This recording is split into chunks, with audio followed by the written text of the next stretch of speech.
The podcast is called Writing in the Dark, because many writers end up writing early in the morning and late at night, or we're pretty much whenever they can. So I just called it Writing in the Dark because we just try to write whenever we can, especially since a lot of us are mothers and fathers and full-time jobs and all of that stuff. I just want to welcome you, Marla Sachs, to Writing in the Dark, and thank you for coming on and chatting with me today. Absolutely. It's great to be here. Thank you so much for having me on this platform. And I love what you just even said about the title of the broadcast, Writing in the Dark. I actually, the other day I had this kind of pumped out feeling of, what brings me to where I am in my life and how I share things. And I just thought of this, well, I'm a woman and I think I'm a closeted thinker. Hey, so sort of like this dark side where maybe not everyone overthinks, but for me, I would say that's something that brought me into wanting to calm some of those thoughts in my mind and also just kind of come clean with, some of my words and thoughts and Mhm. put them to use. So yeah, it's just great to be here and yeah, writing in the dark and a lot of the things that can happen behind closed doors, and then how we can illumine the light on these practices and processes. Yeah, so that's very I love that because you are the Radiance Woman, which I have your book here. Ah, And so a lot of times we think of radiance and illumination as being in the light. But like you were saying, there's a lot to be gained from going into those quiet places and taking time in those early morning hours, or like you said, in the closet or in the shadow, because it's in those times that we can really be introspective and just really kind of understand ourselves. So I like that, what you said about that. well, we're just, two authors. I think I feel like there's this spirit that sometimes runs through an author that you don't really know where the energy is channeled from, but then you get some downloads, and instead of uh, maybe trying something out, you can write something out. Or for me, I also like to paint, so just find forms that work Mhm. to allow yourself to be expressive, and that is part of, my story and the twist that you never know what you're going to be when you grow up. So, Right? and here we are, on this Yep. glorious day, and we have no idea, but the winds kind of carry us in different ways. Yes, yes, it does. And speaking of that, we can jump right into, well, first, what do you write? Do you write fiction? Do you write nonfiction, poetry? So, yes, I do have a poetic form of writing, and then I have pretty much tried to flush some of it out so that I can create a storyline that speaks to many. I don't want to speak too much about things that might not make sense. So, I like even Mhm. how I was saying, I sometimes get a download, and it might be after sitting in meditation or after a hike, right? So it's like it could Mhm. be an adventure or it could be a walking meditation where I'm trying to work my way through something. And so I like to put these methods and these ways that I, get thoughts out of my head, and I sometimes will put it into the paper or into my footsteps. But then, yes, to write mostly about my experiences and then Mhm. allow the words to come out. And I do have a desire to write things a little differently so that it's Mhm. not, all about me or someone who I might meet in my lifetime, that I could share something in a different fashion. But for now, it's I have a personal development, self-memoir, a story that's a little bit more than a memoir because I offer prompts and an invitation for Mhm. people to become their own teacher and become their own guide in a way that's, you know, to calm those swirling thoughts in the mind. And yeah, so I do definitely bring it to the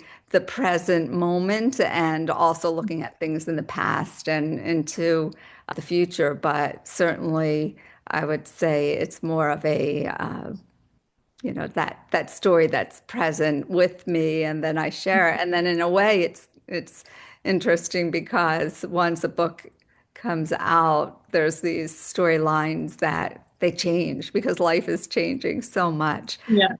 Which is it's neat, and I can read some of the things I've written and say, "Wow, oh, I was there," and now I'm fine, noticing patterns where certain things recycle, even though I've kind of worked through some of the darkness and the demons and these thoughts that I thought were at bay, and then it's time for me to step up my practice. So I would say that I definitely have these offerings of radiance resets, and it's to combat those stormy moments, but also to set the tone just on any day so that we can make it a little brighter and just to have these tools. So, yes, for now, the poetry is also streaming through me, and I have a lot of poems, and I'm looking into that to put that out in a form that will be also with my art. So, and to just remind all of us that we have some sort of gift we might not know is inside of us. So how can we wake Mhm. up the dormant energy? And for me, I found it in a few of these areas that I love English when I was in high school, but I was a business major. And so Wow. this is Yeah. almost new for me these past 6 years. Or maybe, yes, 7 or 8 years where I was getting this like a book was coming to me, but and then I really just started to progress in that, and yeah, so it's Very neat. neat. I'm looking forward to your poetry book with the artwork, which would be great. I think a lot of writers have different mediums with which they express themselves, either if it's painting or poetry, music. There's a lot of different ways to get out what's inside. Um, there is something I think unique when we sit down to write a book. It's just a different, I think, part of our brain, a different part of our spirit that we tap into when we sit down to like write a book, because there's just so much I feel that goes into producing a book and all the Absolutely. words and the emotions and everything. And when you read a book, especially nonfiction, it's almost like going back in time. Like you go back in time to where that person was at the time that they were writing that. And like you said, things change. Yeah. And so by the time that book gets into your hands, so much has happened. It could be a year, it could be 2 years since that person first penned those words. And then there's so much growth, like developmentally, personally, and then even as their skill as a writer as they continue to write. So it's really amazing. It's just kind of like watching this process through time, but being able to go back to that time and place where they were at that time, what was going through their mind. It's really kind of amazing. Yeah, it's neat. I'm amazed that certain people have their journals or certain things they've written and they can bring it into their current writings. There's also that practice or process where some people get rid of their journals, and that's part of it, almost a spiritual practice or a way of letting go. And so maybe you just take a look and you decide if you want to use something. But I was not writing regularly until I started my yoga teacher training, and it started to be these cues to write a gratitude journal. So I started writing thoughts every day and becoming a student again and having Yeah. a new way of coming back to something that when I was younger, I think that's one of the things that they say sometimes that some of the education is almost wasted on the youth because they're like, I don't want to go to school, and they just want to sleep in and they want to hang out with Yes. their friends, and not everyone is drawn to the academic arena. But if you Mhm. have a great teacher on one of your subject matters or something, in your life that you start to get more of a passion for. And I definitely started, I was in a book club right when I moved into a new town. And that was just a great way to connect with people with reading and bringing Mhm. back something, but picking things on, a group of women, our preferences, as opposed to, this is your curriculum and this is what you have to read. Right. So, Yeah. yeah. Yeah. And so you mentioned that you're a yoga instructor. Yeah. What is your process for writing? Because that looks very different for a lot of people. Um, myself, I have two kids. I'm a single mom.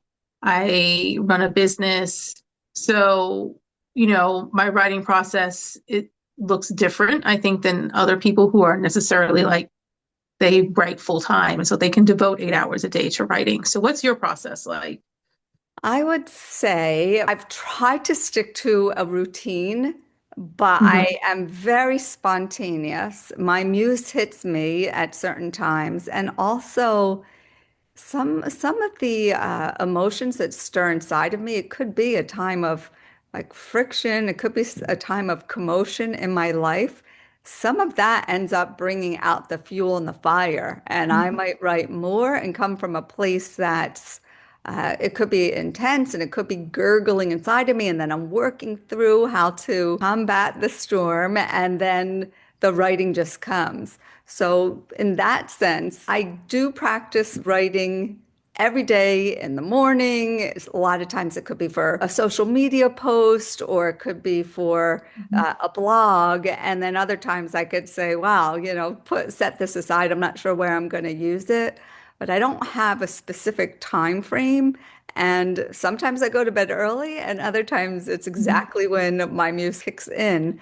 So I'm like an all-weather writer, and so with the writing process, having an editor and a publisher and having deadlines, sometimes it was my own deadline of, the minute I got a an edit back, I, would quickly start to go in full force. And those were definitely 8-hour days. And I really Hmm. didn't even know that that was what was going to happen. But because I was so fired up with excitement of seeing some of the side notes and seeing some of the possibilities and also seeing just the ever so slight reframe of maybe even just a comma in a certain place or taking a comma out. So it really excited me to see my writing come alive in a different way and also through Hmm. someone else's eyes. And yeah, so those would be, 8 hours days, during the week. And then I'd say, okay, I need to take the weekend off. And so I felt like, oh, wow, this is what it's like, to be a full-time writer. And then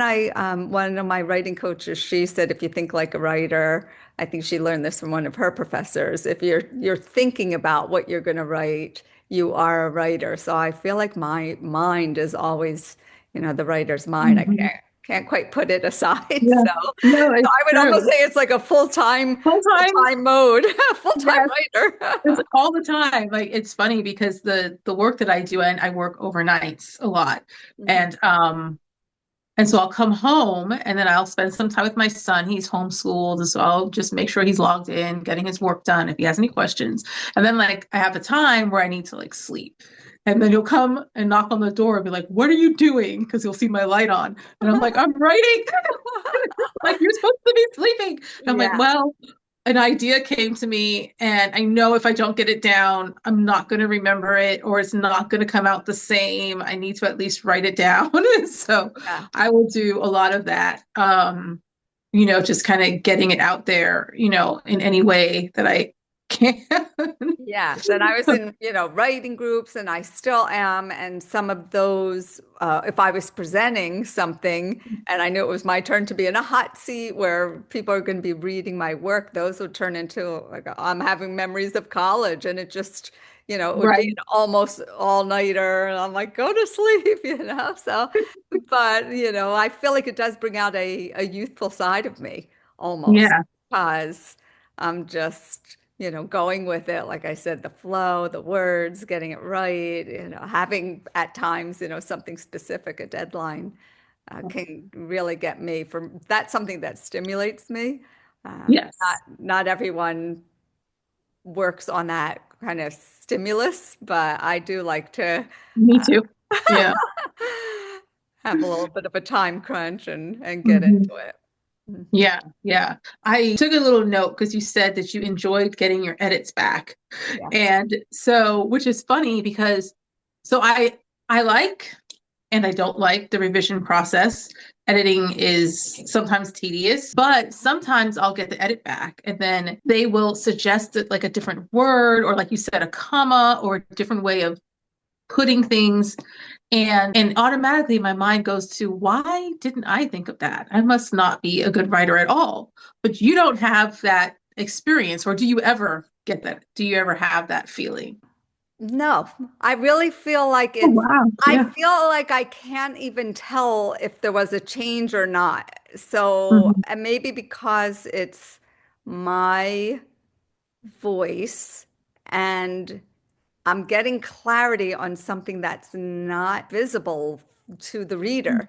So I'm happy for that to be pointed out because if I'm going to be like saying words that are just going to take someone out of it, or Mhm. I find it fascinating because some of the things I write about, they're tools and things that help me, but then to get that clarity of, your reader might not know what that means, Right. so back up a second and like how did you get from A to B?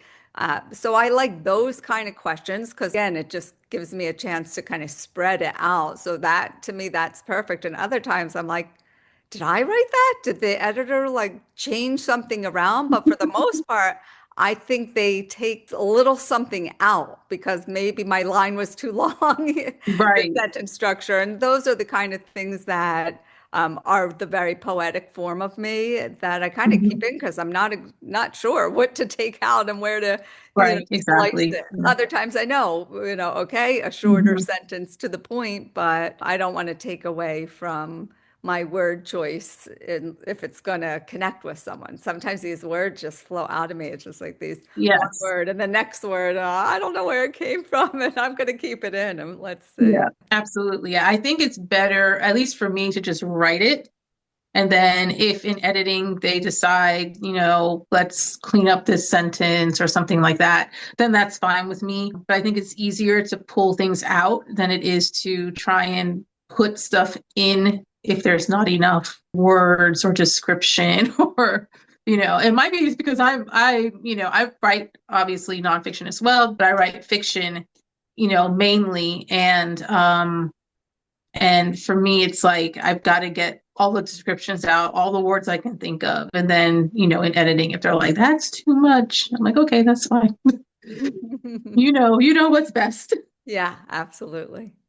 When did I think you kind of touched on it a little bit. Like, when did you start writing? So, like, what inspires you to write? And we talked about it a little bit, but specifically, Yeah. like, when did you start writing and what inspires you to do that?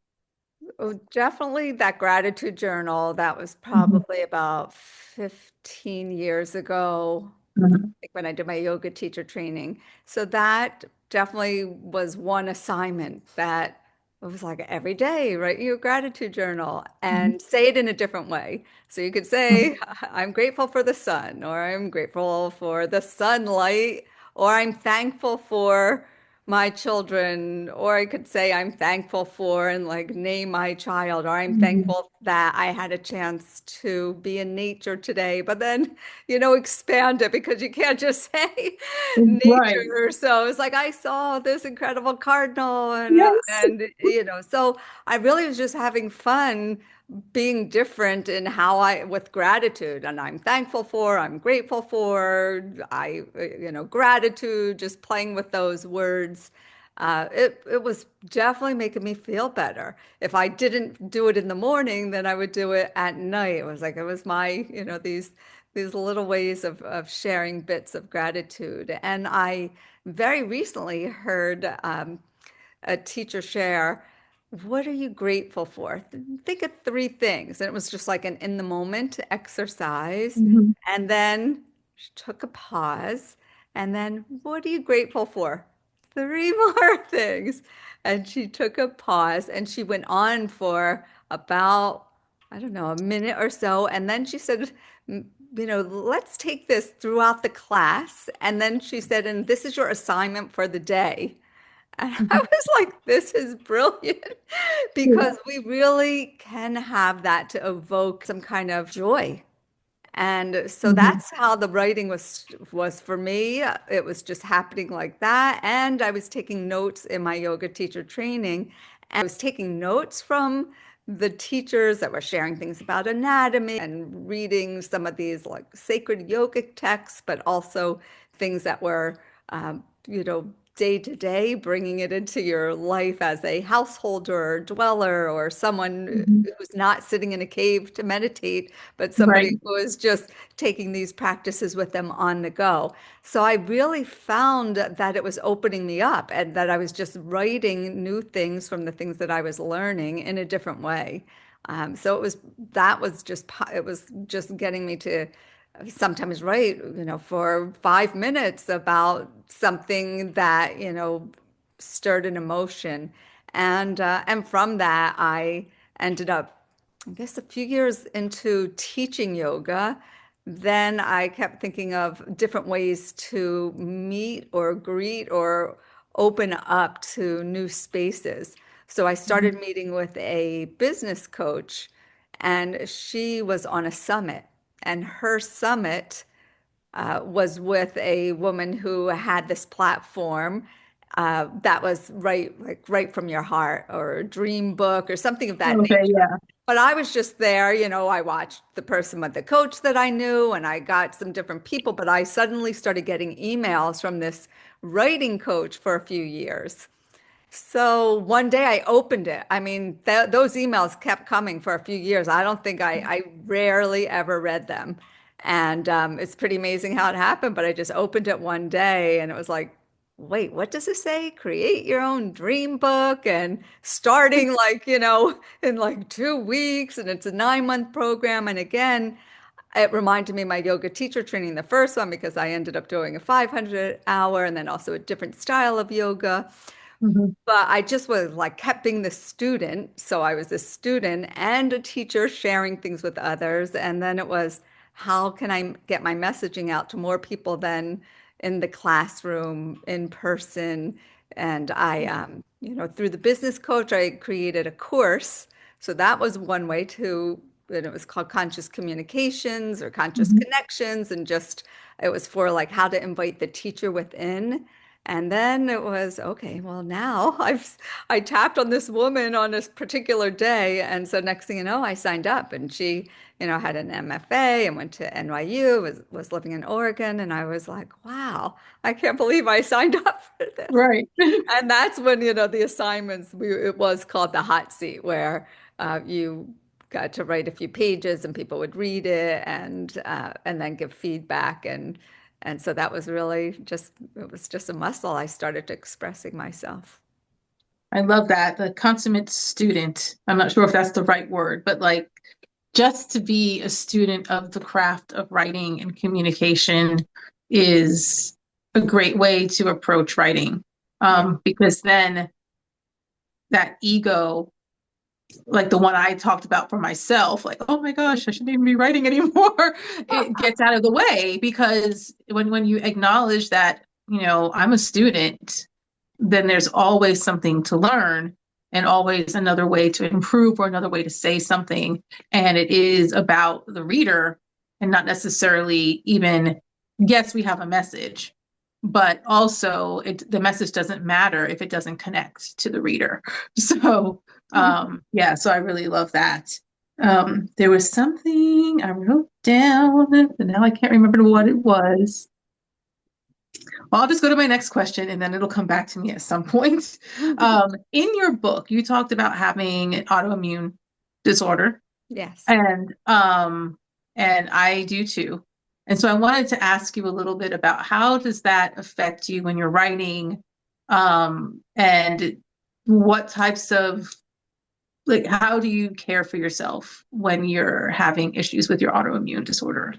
Yeah, so it's very interesting because it comes and goes. It's like flares that I'm always trying to keep at bay. Yeah. And I feel like my body's just so sensitive. And I'm not exactly sure, even right now and today, it's like I have these rashes and they haven't gone away. And I'm trying all these different remedies. And I've also gone to, whether it's an alternative doctor or a dermatologist who prescribed Mhm. something. And so I do have to give in to my body and take the Mhm. breaks. And I also, like I've been going to a restorative yoga class the past uh, few weeks in particular. I do my own personal Reiki, and I also go Mhm. for Reiki, which for anyone who's new for that type of healing, is like that energy that when we place it on our hands, on ourselves, or we allow Mhm. someone else to kind of hover or place their hands gently, gives us an opportunity. It gives me an opportunity to kind of soften and to allow the stress that can flare autoimmune. It can allow, I can allow have it calm down. And so I do know that there's certain foods that can make things flare more, Mhm. sugar, but also my body does have sensitivities to certain foods where I have done things where, for a year or two, I don't eat this type of food and another type of food, and then I start to slowly bring it back in. So, yeah, my body's very sensitive. I'm sensitive to other people. And I think that has allowed me to become very finely tuned with my intuition and my body and to trust and to know. And also, I did get a text from the teacher from the other night when I took the restorative class. So she said, "How am I Mhm. doing?" And she actually said, like, "Don't go out to like tomorrow or something." And I literally, instead of going for I have this fitness gal that I love, and I met her in a coffee shop. And I'm the yoga teacher, and I like my yoga, I like my meditation, I like a nice peaceful walk in nature. And here I meet this gal, and she's got like this really like a lot of vitality, and I'm like, I know I need this. And somehow I said I come to this coffee shop a lot and write. And she said, and I say, I do some work here. And so she asked what I did, and I asked what she did. And so next thing you know, I'm in her gym, in a garage, outdoors, and it's in all weather. So Oh, it wow. was like, bring your galoshes, stamp your feet off, before you get into the garage. But like, at a doormat. But she's got the heaters in the winter and the fans going in the summer, and it could be, Mhm. 90 degrees. And so, but yeah, my body does know that like there are certain days for the vitality and to move with extra perseverance. But then I get Mhm. these downloads, whether it's from myself or like that text message that said, Yeah. take it easy. And I was like, you Yeah. know what? I'm not going to my class tomorrow. She's right. My body really needed it. Like, Mhm. The rest. Yeah. yeah, I was like, whoa, I had a really good, Shavasana, which again, for someone, if that's a new term, I mean, yoga is kind of out there that some people know the terminology, but it's just this rest where you can, after a yoga class, your body can integrate all of the things, the Mhm. practices, the movement. And so, yeah, you might get that relaxation and just give yourself a chance to just de-stress and just break it down and leave it on the Mhm. mat, and let some of the things Right. that maybe you started with. So, I mean, those are some of my recipes for sure. I found yoga, yoga found me, but I think we all have something that we might be drawn to, and also something we might say, oh, I don't like that. So I know the word yoga, some people are like, oh, I can't relax, or oh, I don't like that. But that just might mean that you haven't found the right teacher, because yoga is Right. more, to me, it's more of a lifestyle. Yes, there are Mhm. poses, but it's just taking the conscious breaks and then letting them suddenly become unconscious, where you're giving yourself this reset, where you think of gratitude, where you think of nature, where you actually get in nature, where you think of something beautiful, and where you see that someone else, even though we have differences, yeah, there's more similarities. And if we look at someone and Mhm. remember that they're once a baby and we don't know their background or their story and why their behavior on one day might trigger a reaction, or why someone else is acting a certain way, but the only thing we can do is work on how we react. So for me, Mhm. it's just like a practice and a process, because I fall and I slip and maybe I say the wrong thing one day, and I'm like, I've got to, kind of clarify what I mean or try to do better the next time. And, um, I never want to be too hard on myself, but I Right. know that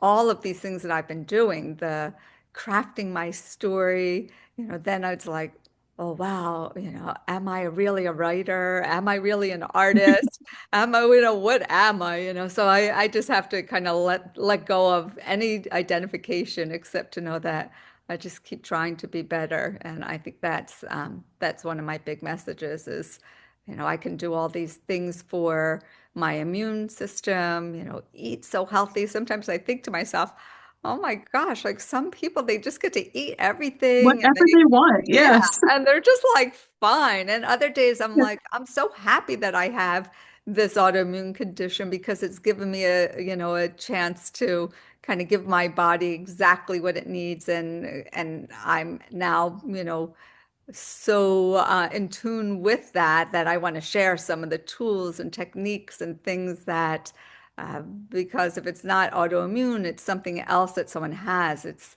we all have something, and it's Mhm. a different kind of arena. But the I didn't know that the yoga that was calming me down on certain days was going to end up, adding something to my life in a way that, would propel me here to be on this Yeah. conversation with you, two authors, and it's an exciting time. And it's that reminder that for me, I had like this dot on my back. And so it was I went with the doctor, went into the doctor's office and thought that it would just take a remedy, like a little cream, and the doctor Mhm. would give me something. And I was with my mom and I was 13.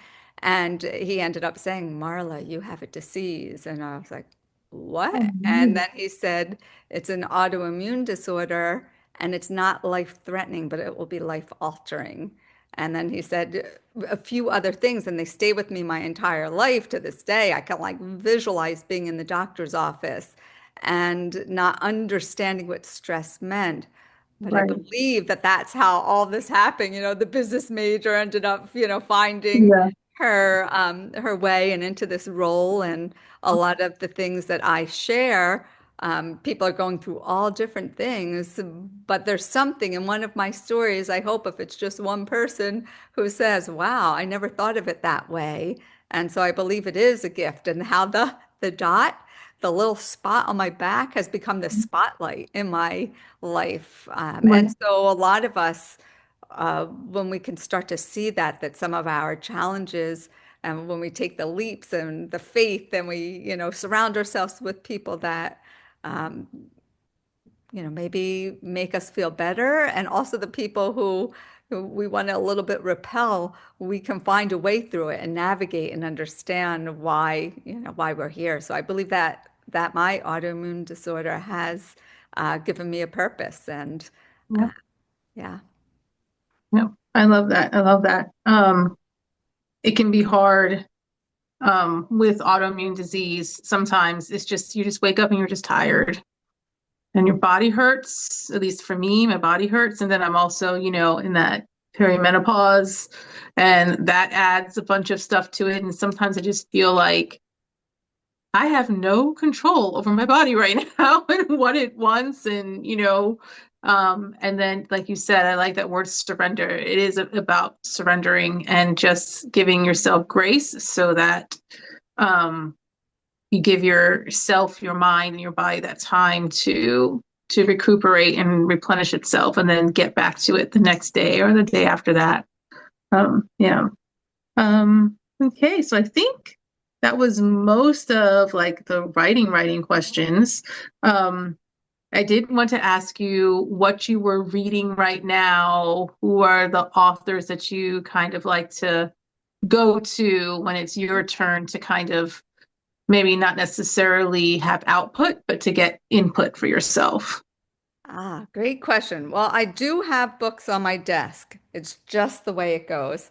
So these are literally, sometimes I stack my computer on books. Yes, me too. So this book, okay, I don't know if it's backwards or this book is called My Friends. Uh, Okay, I see it. yeah, by Frederick Buckman.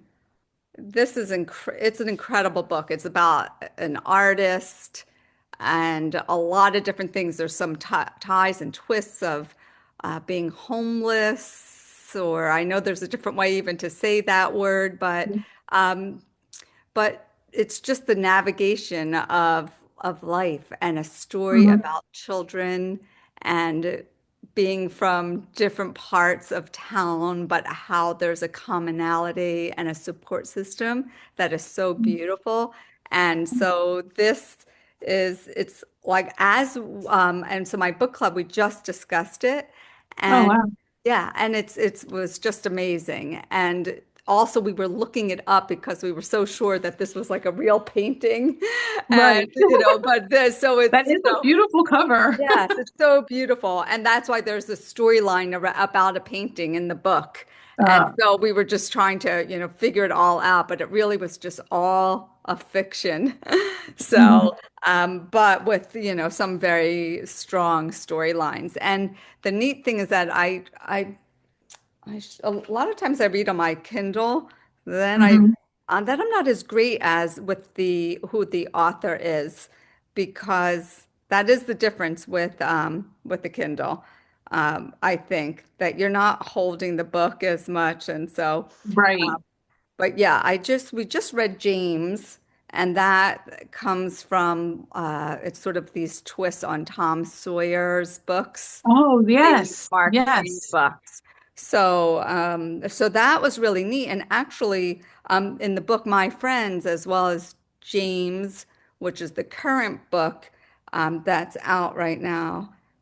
Just looking to see what's in here um, of the author, but the Mark Twain books, I mean, those really are also kids being very expressive and light Mhm. and like playful and getting into trouble a little bit. Right. So I really like that. I mean, those are like, my books of the moment of the, recent books that I read. And I also I'm just about done Marie Curie's. This is a book, The Elements of Marie Curie.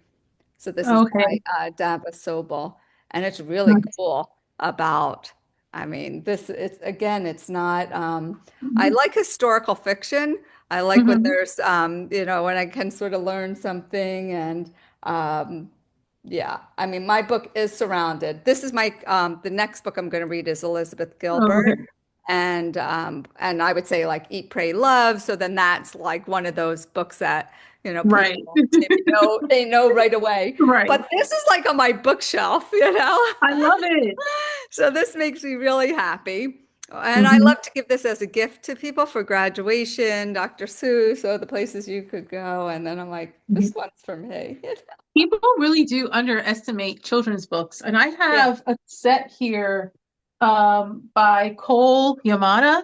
Okay. And it is, and it's too far away for me to grab right now, but it's a set of three books. And it's like, what do you do with a problem? Hmm. What do you do with an idea? What do you do with a chance? And they're so beautifully illustrated. And the ideas in there, yes, it's written for children, but definitely for any person Yeah. out there. And if you're going through any type of issue or any type of um, challenge or transition in your life, those books they're wonderful. And children's books are great for that because they're simple, but they're also poetic and they can be what's the word? Not light, but very graceful in the way that they put across an idea, Hmm. or an action for Yes. And someone I to I do. think, yeah. And as a writer, when we're writing, I have gotten that feedback that you want kind of like I don't know if it's what the age is, a 13-year-old or something, but you Mhm. want people to be able to read it and understand it, to Right, not like write in a way that is, too many words that someone would want to understand or too much of you know, an overthought, almost like right. underwrite it so it's, people understand what you're saying. So that's Right. why there is so much intelligence behind the writer that can write to children and speak Hmm.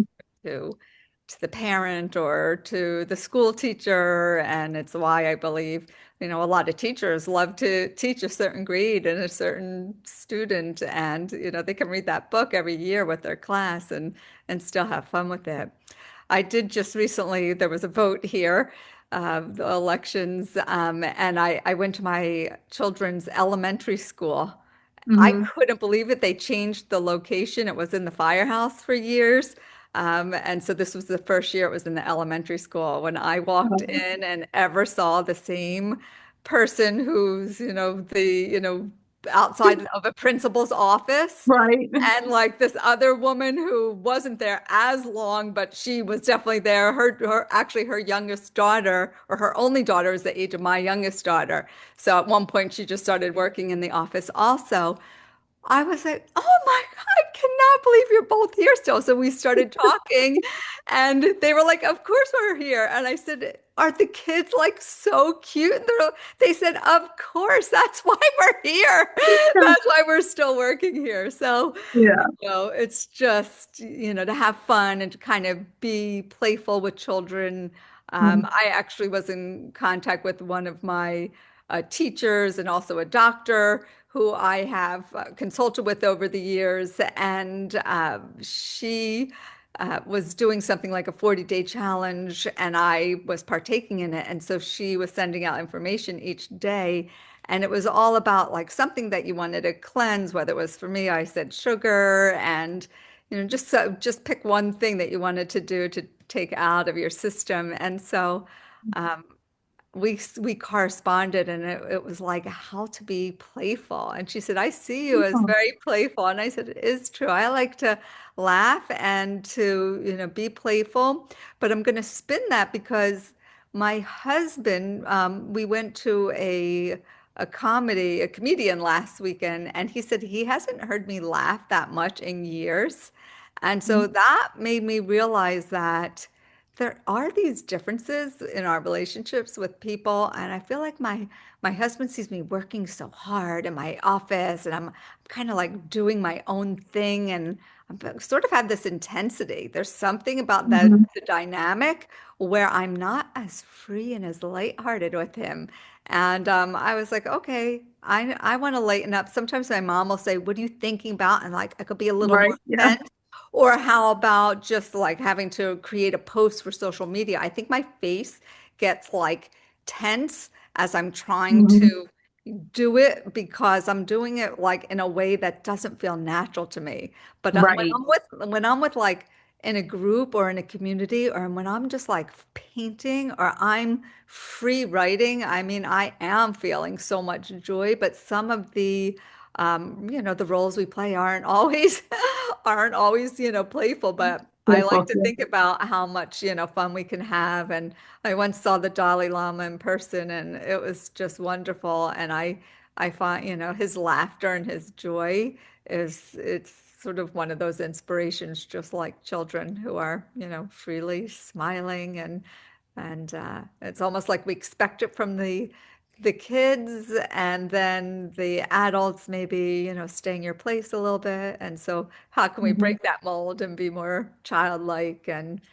appreciate all of the people in our life? Because even if they've thrown us curveballs, and have we been able to get out of the way, or over the years, work our way through some difficult moments. Yeah. I think everyone's here for a reason, and when it comes to writing, not everyone is writing how they feel, but if they could read some words and see something in the fantasy or Mhm. something in the story, something in themselves to spark a little something. That's like the tagline of my book is reigniting your spark through life's Right. ebbs and flows.